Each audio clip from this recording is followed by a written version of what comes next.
देखिए नीट का प्रॉब्लम है और आयनिक इक्विलिब्रियम का काफ़ी अच्छा क्वेश्चन है ये। तो आइए देखते हैं कैसे इसको एग्ज़ाम में बैठ कर के कैसे सॉल्व करेंगे इसको। इसमें हमें लॉग वगैरह की कोई वैल्यू नहीं दी है, तो हम एक आंसर तक किस तरीके से पहुँचेंगे एग्ज़ाम के अंदर, उस पे हम लोग विचार करते हैं। What is the pH of the resulting solution when equal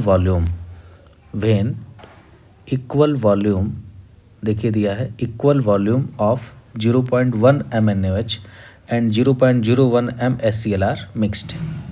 तो देखते हैं किस तरीके से इसको सॉल्व किया जाएगा। NaOH है प्लस HCl है, दोनों स्ट्रॉन्ग है, एक स्ट्रॉन्ग बेस है और स्ट्रॉन्ग एसिड है।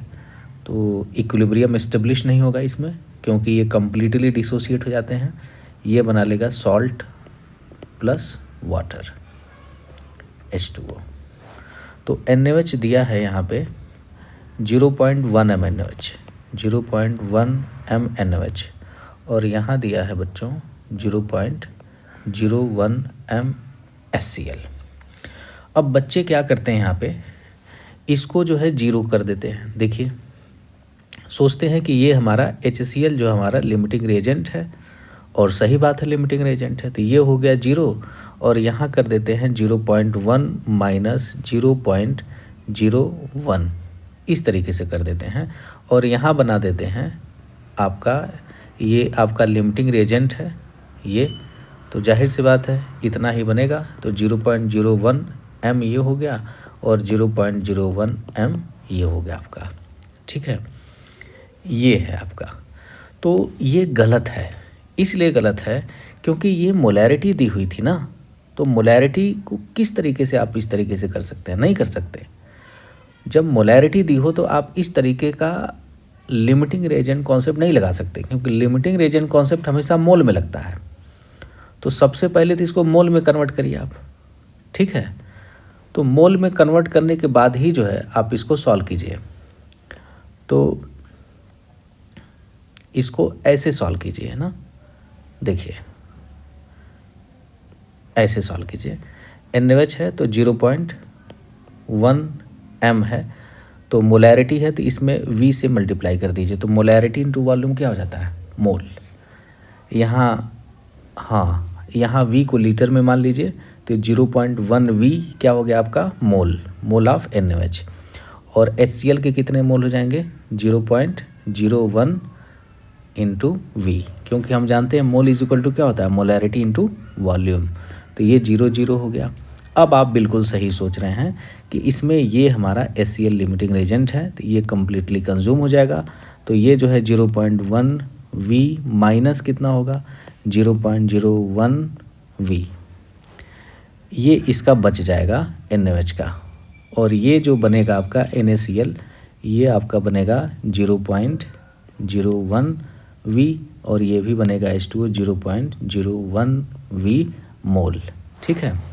अब देखिए यहाँ पे स्ट्रॉन्ग बेस बच गया, तो सॉल्यूशन में जलवा किसका होगा? सॉल्यूशन में जलवा तो बेस का होगा।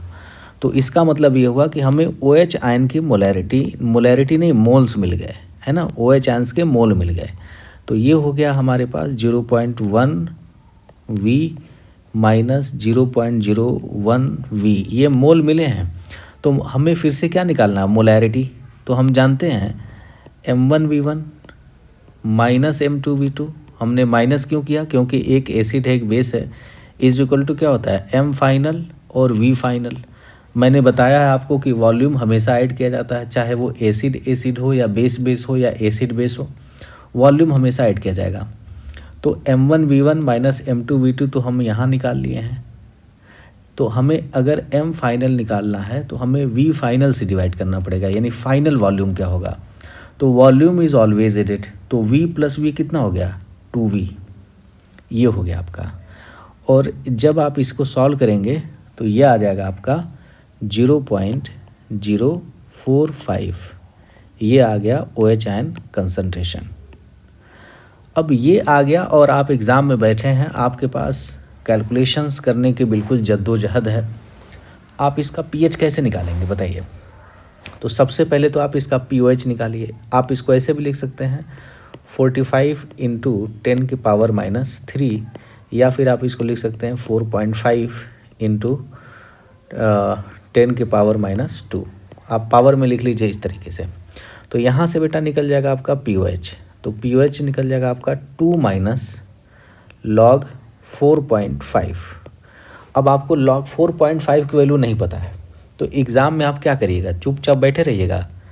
नहीं, आपको चुप नहीं बैठना है, बल्कि यहाँ पे आपको क्या क्या काम करना है कि log 4 की वैल्यू तो पता है आपको, क्योंकि 2 माइनस log 4 को आप कैसे लिख सकते हैं, log 4 को आप लिख सकते हैं 2 स्क्वायर। ठीक है, थोड़ा सा आप रिस्क लीजिए यहाँ पे।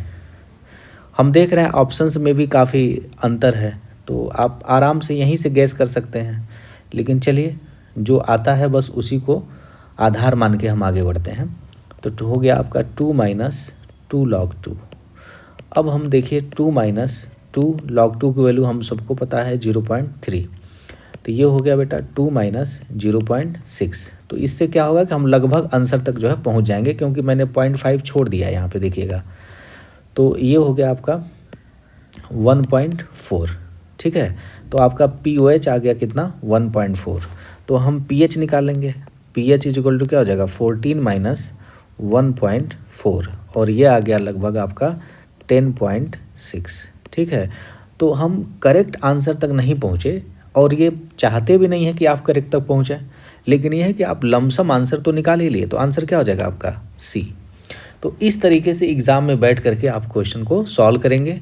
तो याद रखिएगा बच्चों, इसमें मोलैरिटी दिया है, तो आप मोलैरिटीज़ को आप लिमिटिंग रेजेंट की तरह यूज मत करिएगा, मोलैरिटी इनटू वॉल्यूम को कर देंगे, तब हो जाएगा आपका मोल। ठीक है, दूसरी बात क्या थी इसमें कि वॉल्यूम हमेशा ऐड होता है, तो यहाँ पे आप डिवाइड ज़रूर करिए, क्योंकि ये जो मिला आपको ये मिला आपको मोल, तो मोल से नहीं PH निकलता है या POH निकलेगा जब तक आप मोलैरिटी नहीं निकालेंगे। तो मोलैरिटी निकालने के लिए हमने क्या किया, यहाँ V फाइनल से डिवाइड कर दिया, यानी 2V से मैंने डिवाइड कर दिया।